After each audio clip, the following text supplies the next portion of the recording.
Bonjour, aujourd'hui nous allons parler de génétique. Vous savez que la médecine a fait énormément de progrès et qu'aujourd'hui on peut comprendre que tout le monde ne fait pas les mêmes maladies et tout le monde ne peut pas manger la même chose. C'est ça qui est incroyable. Mais comment le savoir? Il y a les intolérances alimentaires, il y a des tests où on peut savoir si on a de l'inflammation, etc. Mais ça nous fait de belles jambes. Parce que si on ne sait pas si c'est dû à l'environnement ou si c'est dû à nos gènes qui fabriquent des éléments qui vont finalement nous amener vers la maladie ou au contraire nous protéger de la maladie, j'ai invité Marie aujourd'hui qui va nous parler de épigénétique car des laboratoires finlandais ont mis au point un test que j'ai fait et c'est pour ça que je vous le partage avec vous. Et c'est juste incroyable parce que à plus de 65 ans maintenant, je m'aperçois que j'ai adopté plutôt mon mode de vie à mes gènes parce que, on va le voir après, mes gènes, il y a des choses qui ne supportent pas et des choses sur lesquelles je suis protégée. Alors Marie, d'abord présentez-vous succinctement. Oui. Bonjour, je m'appelle Marie, je suis finlandaise, je suis nutrithérapeute spécialisée dans la médecine fonctionnelle ou médecine intégrative et je suis spécialisée surtout dans génétique, épigénétique dont on m'a parlé aujourd'hui et je travaille avec ce labo finlandais qui s'appelle Nordic Genex qui est vraiment un point des tests génétiques dont on va parler aujourd'hui. Donc, quelle est la différence entre génétique, épigénétique, nutrigénomique? Tout ça, c'est des mots en hic, mais oui, dire? C'est compliqué. Ouais. Génétique, en fait, ça explique, c'est notre génome. Donc là, génétique, c'est une science qui étudie vraiment l'action des gènes. Donc là, on est vraiment dans le gène. Il y a les gènes, par exemple, quand on parle de maladies rares, ça c'est génétique. Donc ça, c'est vraiment, on est dans le génétique pur. Épigénétique, c'est une science qui est assez nouvelle. Ça date depuis 10 ans. Et en fait, comme en latin, épi, c'est quelque chose qui est sur les gènes. Donc, en épigénétique, on étudie tout ce qui est l'expression de gènes. En fait, toutes les choses qui peuvent avoir un impact dans la fonction des gènes. Donc là, et c'est là où c'est très intéressant parce qu'avant, même il y a 20 ans, on pensait que les gènes ne changent pas. On sait que les gènes ne changent pas. Donc, on pensait qu'on est les victimes de nos gènes. Mais maintenant, grâce à l'épigénétique, on sait qu'on peut changer l'expression des gènes. Et là, on est dans l'alimentation. C'est le mode de vie, alimentation, stress, sommeil, qui peut changer l'expression de gènes. C'est-à-dire un gène, il s'allume ou il s'éteint, quoi. Exactement, oui. Ça fonctionne moins bien ou mieux grâce à tout ce qu'on fait dans notre vie. Donc, on dit que l'alimentation parle à nos gènes. Où le stress parle à nos gènes. Et là, on est dans l'épigénétique. Après, il y a nutrigénomique. Et là, c'est une autre science qui étudie vraiment l'impact de l'alimentation aux gènes. Par exemple, on sait tout le monde que brocoli, c'est très bon pour la santé. Mais dans nutrigénomique, on étudie pourquoi brocoli est bon. Qu'est-ce qu'il y a? Quelles molécules dans le brocoli vraiment? On sait que c'est sulforaphane plutôt, qui parle aux gènes. Qui peut justement, comme vous avez dit, allumer et éteindre les gènes. Et il est bon pour tout le monde? Oui, c'est bon pour tout le monde, et mais c'est la quantité. Quand on a des problèmes de thyroïde, par exemple? Oui, là, il faut vraiment savoir si on est... Parce que si on n'est pas bien dans la méthylation ou si la phase 2 de la détoxification ne fonctionne pas très bien, si on a les problèmes hormonaux, on sait que peut-être il y a quelque chose qui ne fonctionne pas dans la détoxification et dans la méthylation. Et ça, on peut le savoir. Plus. Ça, on peut le savoir avec nos gènes. On peut le savoir. Et c'est ça toute la beauté des tests ADN. Encore, il y a nutrigénétique. C'est une autre science qui étudie, comment je peux expliquer, par exemple, comment les gènes, ils ont un impact par rapport à l'absorption et le métabolisme des vitamines. Par exemple, si on a quelques polymorphismes ou les variations dans le code génétique, nutrigénétique étudie pourquoi il y a les gens qui peuvent utiliser mieux le B12 dans l'alimentation que les autres. Donc, il y a plusieurs études. Donc, il y a des personnes qui ont du mal avec la B12. Je crois que j'en fais partie d'ailleurs. Oui. C'est-à-dire, qu'est-ce qui se passe? En fait, ça peut être plusieurs choses. Ça peut être que le corps n'arrive pas à convertir le cyanocobalamine, la forme, comment on peut dire, traditionnelle et synthétique de B12, vers méthylcobalamine, qui est la forme active utilisée par exemple dans la méthylation. Ça peut être ça, ou ça peut être qu'on n'absorbe pas le B12. Et pourtant, la B12 est vitale. Exactement. Alors, qu'est-ce qu'on fait dans ces cas-là? Euh, Une fois qu'on a l'information. Une fois qu'on a l'information, si on est vegan, il faut absolument prendre un supplément, un complément alimentaire. Et le mieux, c'est de prendre directement la forme active, qui s'appelle méthylcobalamine ou adénosylcobalamine. Et préférablement, si on voit qu'il y a un problème l'absorption, il faut prendre un spray ou une goutte qui est absorbée directement dans la bouche. Et c'est dû à quoi ce gène finalement qui ne fonctionne pas? Est-ce qu'on a étudié un peu? Oui, il y a pour B12, il y a d'abord pour la conversion, il y a deux gènes, il y a MTR et MTRR. C'est pour la méthylation. Comment le corps puisse utiliser le B12 pour la méthylation, qui est quand même un processus très très important, qui aide à exprimer les gènes pour le mieux. Et après, il y a FUT2, qu'on a entendu parler, je pense, plus en plus à côté microbiome, la santé intestinale. Oui, le FUT2, on en a parlé, oui. Et oui. alors? Donc, en fait, pour ceux qui sont sécréteurs de fucosyltransférase, qui est bon pour l'intestin, ces personnes-là sont souvent moins bien dans l'absorption de B12. Ah.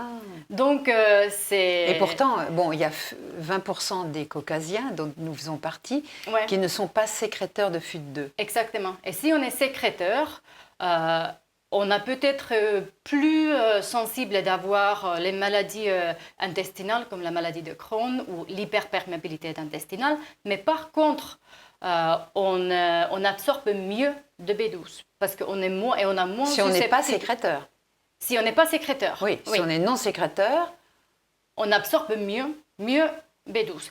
Il y a en fait FUT2, c'est un gène qui est très très long. Ça c'est compliqué, mais je vais le faire court. C'est un gène qui est très très long. Donc il y a plusieurs, comment on peut dire, plusieurs mètres le codage génétique. Et les études ont montré qu'il y a quelques points très importants où il y a un changement d'un lettre. Et nous, quand on regarde vis-à-vis la méthylation, on regarde l'absorption de B12. Et là, c'est ceux qui ne sont pas sécréteurs qui absorbent mieux le B12. Ceux qui sont sécréteurs absorbent moins bien. Mais il y a les autres points importants. Il y en a 3 en total parmi les gens européens qui ont été étudiés, qui montrent, et les 2 autres sont surtout les FUT2, les points importants du gène FUT2, qui peuvent dire si on a les problèmes intestinaux. Donc, c'est complexe, mais en cours, on peut dire que ceux qui sont sécréteurs, ils sont plus sensibles d'avoir les virus comme norovirus ou Helicobacter pylori. Et quand on a Helicobacter pylori, on absorbe moins de B12. Donc là, ça marche un petit peu main à main. Mais ceux qui ne sont pas sécréteurs, ils sont plutôt protégés contre Helicobacter pylori ou norovirus, mais ils ont plus les problèmes intestinaux, donc dysbiose, perméabilité intestinale, candidose, etc. C'est ça. Par contre, SIBO, c'est une condition très très complexe, mais on pense maintenant que c'est plutôt parmi ceux qui sont sécréteurs. Parce que même s'ils sont sécréteurs, il y a beaucoup de muqueuses protecteurs dans les intestins. Mais si on est plus faible contre Helicobacter pylori, on a peut-être moins d'acidité dans l'estomac. Voilà. On peut avoir plus des bactéries. Et ce qui est incroyable, c'est que finalement, si on est sécréteur, il y a 80% des Caucasiens qui sont sécréteurs. Ouais. Et donc, c'est pour ça qu'il y a autant de dysbiose, autant de candidose, autant de SIBO. Le SIBO étant le syndrome intestinal des bactéries overgrowth, c'est-à-dire qu'il y en a trop et qui remontent dans le grêle. Donc, on n'est pas sorti du bois. Alors, si on sait ça, on est sécréteur et on a un SIBO, qu'est-ce qu'on fait? Ah mais là, on est un petit peu sorti de test ADN, mais ça, pour moi, La première chose, c'est d'augmenter l'acidité d'estomac. Donc, c'est prendre la bétaïne ou acide hydrochlorique pour vraiment augmenter l'acidité. Deuxième étape... C'est ce que je fais. Ah ouais. Moi aussi. Deuxième étape, c'est les enzymes digestives. Eh oui, ce que je fais aussi. Ouais. Ouais. Et après, fur et à mesure, avec les symptômes, il y a beaucoup des herbes et les extraits des herbes qui peuvent tuer, entre guillemets, les mauvaises bactéries. Eh oui. Alors, dans quel cas on serait susceptible de faire ce test? À qui conseillez-vous de faire ce test? Je dis à tout le monde. Je suis d'accord. Je ne suis pas tout à fait objective, mais en fait, moi, je suis persuadée que ça, c'est l'avenir. J'ai écouté... Moi, je suis d'accord, hein, ouais. mais c'est pour ça que je vous pose quand même la question. Oui, c'est important parce que c'est très nouvelle comme une science et comme une approche. Je viens d'écouter une formation anglaise hier, et là, il parle de la médecine de précision, dont le génétique et épigénétique fait une grosse partie, parce qu'ils ont dit, et je suis d'accord avec eux, que l'avenir dans 10 ans, 15 ans, on aura sorti de cette médecine occidentale traditionnelle.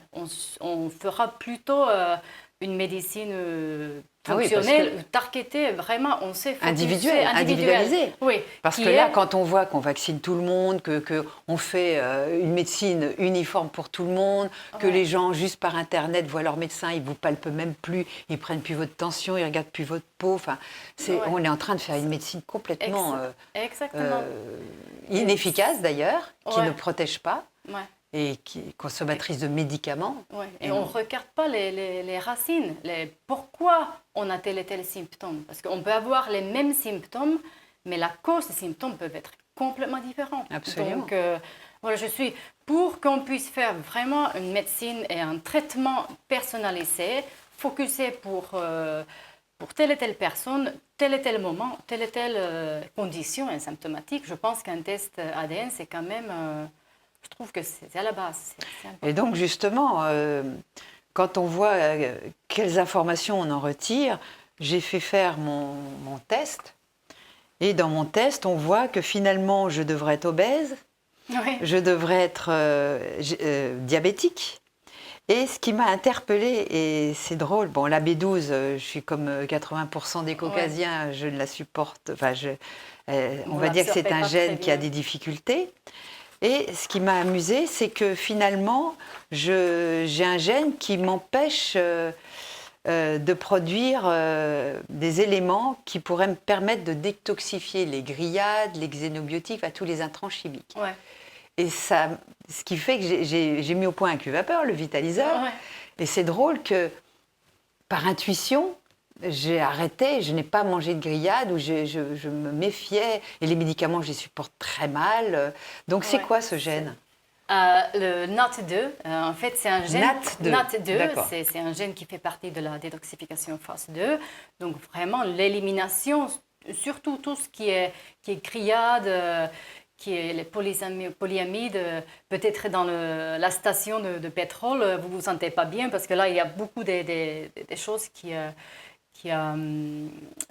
sont les éléments, les molécules toxiques pour le corps. Donc NAT2, c'est un enzyme qui, pour vous, fonctionne un petit peu lentement. Donc pour lui, c'est un petit peu plus difficile. Donc détoxifie mal. Exactement. Et je le sens bien.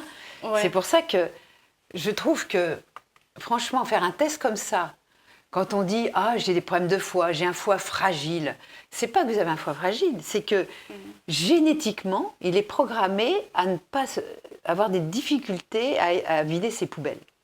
Donc quand on le sait, ça, alors on essaye de manger plus sainement, bien entendu. Quel conseil donneriez-vous ? Pour manger mieux. Oui, mais quand on a des problèmes de détox du foie, est-ce qu'il y a des cures à faire ? Oui, moi je dirais que comme le foie, il faut faire attention à la détoxification tous les jours. De temps en temps, oui, les cures, ça peut être intéressant, mais surtout si on parle, parce que vous avez ça, et vous avez aussi un gène de la glutathion qui fait partie de la détoxification phase 2 et qui est aussi un super antioxydant. Donc ça fonctionne assez lentement aussi. Donc il faudrait se supplémenter en glutathion, par exemple. Glutathion, ou même mieux, je trouve NAC. donc N-acetylcystéine. Moi, j'aime bien parce que c'est le précurseur, parce que le problème, c'est que si on donne la glutathione directe, il y a une voie enzymatique qui arrête la production de la glutathione naturellement dans le corps. Alors que le NAC, il fait quoi? NAC, c'est un précurseur, donc il faut donner un NAC. Tout ce qui est très important, ce qui est très important, c'est les protéines. Parce que en fait, c'est les matières premières de tous les processus de phase 2 dans la détoxification, donc tous les acides aminés. Donc pour ça aussi, on a besoin de la bétaïne pour qu'on puisse digérer toutes les protéines qu'on mange. Alors le problème, c'est si on mange des protéines, mais qu'on a un estomac qui n'est pas assez acide et qu'on métabolise mal la B12, là, on est comme des handicapés qui devront prendre des béquilles, c'est-à-dire des enzymes, Ouais. Moi, je suis une grosse fan de les acides aminés en poudre. Parce que là, on peut vérifier que c'est déjà digéré, c'est beaucoup plus facile à absorber. Voilà. Ouais. Donc ça, toutes les vitamines B, parce qu'on a besoin d'une bonne méthylation, dont on a parlé tout à l'heure, donc vitamine B active et N-acetylcystéine. C'est ce qui est aussi bien surtout pour toute la phase 2, plutôt côté métabolisme hormonal, où vous êtes bien, c'est justement le sulforaphane. Sulforaphane. Et ce qui est important de savoir, il y en a beaucoup dans le brocoli. Donc c'est pour ça que tout le monde parle de brocoli. Mais en fait, c'est un enzyme qui est bloqué. Donc pour qu'on puisse avoir le plus sulforaphane possible, il faut couper le brocoli, il faut le laisser dans le plan de travail, sur le plan de travail pendant une demi-heure, 1 heure, pour qu'il y a myrosinase qui active sulforaphane. Donc on a beaucoup de sulforaphane. Et là, on peut soit manger cru, mais pour avoir un effet encore plus fort, c'est le vitaliseur. Ou c'est vrai, c'est un cuisseur à la vapeur, 90 secondes. Donc très vite, c'est un wok, un petit peu comme soit un wok, soit en vapeur, mais très très rapide. Et vous mettez quoi à 90 secondes? À la vapeur. Juste le brocoli, juste 80, un flash quoi. Oui, juste 1 minute pour que... Pour développer le sulforaphane. Exactement. Donc ça, c'est ce qu'on peut faire avec l'alimentation. Et j'avais appris qu'il fallait les découper à l'avance pour que le processus d'oxydation permette de développer ce sulforaphane. Exactement. Il faut couper à l'avance, laisser pendant 30 minutes, 1 heure, et après cuire très vite fait. Soit manger cru, mais surtout s'il y en a un problème de dysbiose, c'est compliqué. Donc là, on peut faire soit à la wok, soit en cuisson vapeur, mais pas très longtemps. Donc que ça reste bien vert et fraîche. Alors j'ai vu un gène, le PNPLA3, qui finalement fait que mon foie accumule des graisses, et c'est vrai parce que je l'ai vérifié. Et il y a quelques années, je m'apercevais que j'avais un petit film de graisse, syndrome NASH, c'est-à-dire le syndrome du foie gras qui commençait. Alors que j'estimais manger sainement, j'ai dû aller faire un genre de plasmaphéresis qui s'appelle l'hémophénix, que le docteur Navroki a mis en exergue. Les gens qui connaissent tout ça voient de quoi je veux dire. Mais c'est compliqué de retirer la graisse du foie. Comment vous faites? Là, moi, je regarde, en fait, là, on a toute une partie de métabolisme des lipides et sucres. Donc là, on est dans le cœur de l'alimentation. Là, on peut voir si on a justement ce gène PNPLA3 qui fonctionne un petit peu lentement. On regarde tout le métabolisme des lipides et sucres. On commence avec l'assiette. Toujours, c'est ce qu'on mange. Donc, il faut éviter tout ce qui est sucre. Surtout tout ce qui est fructose, ce qui est très méchant. On en a beaucoup dans les jus de fruits, dans les protéines bars. Il met fructose. Et le fructose industriel, ça ne fonctionne pas de la même façon que fructose dans les fruits. Ça va directement au foie ou ça va être transformé, stocké dans l'écran. Et si on a ce gène, il y a une variation dans ce gène, on peut stocker plus en plus. Donc, moi, j'évite les sucres. Et voilà. Et quand j'étais petite, je me bourrais de pâtisseries, j'adorais tout ce qui était sucré, les tartes tatin. Ça a été terminé. Oui, c'est ça.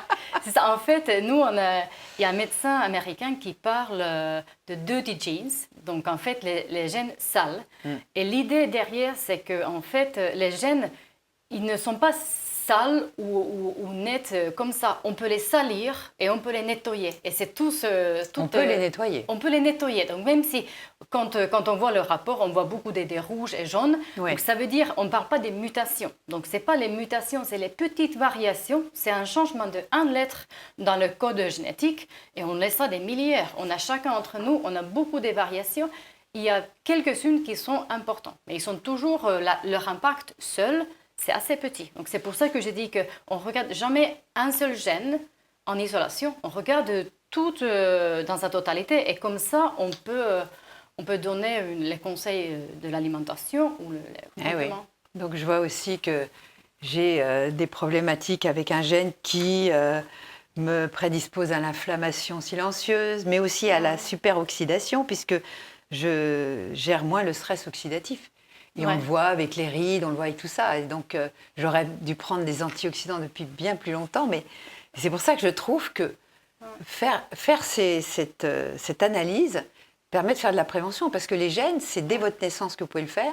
Donc, dès votre naissance, vous saurez que votre bébé, il va être susceptible au diabète aussi, ou ça, à tel type de prédisposition de gènes sales qui va les empêcher justement de bien assimiler certains éléments, qui va les oxyder plus vite, qui va faire que le sucre chez eux est très délétère.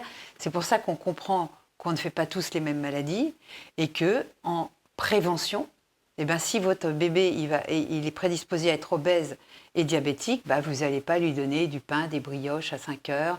Vous allez plutôt orienter son alimentation. Excellent. Et dernière question, une fois qu'on a fait ce test, qui dure, on fait le test, c'est de la salive, il n'y a pas de prise de sang, ça c'est génial. Ouais. Donc on crache dans un tube qu'on envoie justement en Finlande.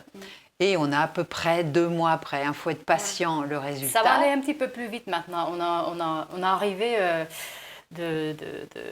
comment on peut diminuer le temps d'attente. Mais c'est vrai que c'est quand même c'est un décodage qui était très très cher il y a 10 ans. Ça coûtait 10 000 euros. Et là, ça coûte. Et maintenant, c'est 320 euros pour le test de base où il y a 55 gènes. Après, on peut avoir les tests complémentaires. D'accord. Mais la bonne chose, c'est qu'une fois qu'on crache dans le tube, le laboratoire, qui est un laboratoire universitaire, il est obligé de garder le data pendant 5 ans qui suivent. Donc, pendant ces 5 ans, vous pouvez acheter un test complémentaire ou les nouveautés. Ah, il le garde. Il le garde. Ah, pas génial. Le salivaire, mais la data. Parce qu'on doit faire tout le génome tout de suite. Donc après, on peut demander des spécificités. Exactement. Moi, j'ai demandé la peau parce que je fais des basocellulaires. Ouais.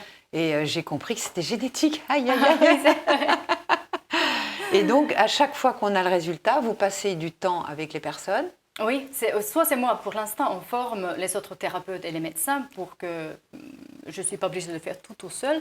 Mais oui, même si le rapport, c'est assez pédagogique, c'est assez facile à lire. Mais pour vraiment tirer l'information plus complexe, plus utile et plus pratique, c'est mieux d'avoir une consultation avec moi ou avec quelqu'un d'autre qui puisse voir qu'est-ce qui est important pour vous, pour maintenant. Parce que quand moi j'ai fait le test pour ma fille quand elle avait 2 ans, et là évidemment pour l'instant elle a les problèmes qui sont un petit peu différents que quand elle aura 15 ans. Donc on peut faire, et avec une prise de sang, on peut, parce que là, dans ce test-là, on voit les faiblesses et les forces génétiques. Mais avec une prise de sang quasiment normale, il y a homocystéine, vitamine B, le bilan cholestérol, et tous les marqueurs normaux. Tout ça, ouais. Exactement. On peut voir comment les gènes sont exprimés maintenant. Donc, on regarde le bilan sanguin avec le rapport, et là, on peut tirer vraiment l'information précise. Vous avez un site internet où on peut regarder ce que vous faites? Oui, on a un site en France, on a une association qui s'appelle Génie Santé. Génie Santé, ça s'écrit G-E-N-I-E-S-A-N-T-E, tout attaché. Voilà, tout attaché. Et sans les apostrophes, .com. Et là, on informe, on a les actualités, on écrit un petit peu les articles, et on informe par rapport aux formations. Et après, si vous voulez acheter le test, et si vous voulez savoir un petit peu plus de tests, il faut aller directement sur le site de labo, qui est en français. Et ça, c'est nordicgenex.com. Nordic, N-O-R-D-I-C-G-E-N-E-X.com. Voilà. Ok. Super. Merci Marie. Merci Marion. J'espère vous avoir donné envie d'en savoir plus sur vos prédispositions génétiques et comment justement pallier vos déficiences. À bientôt.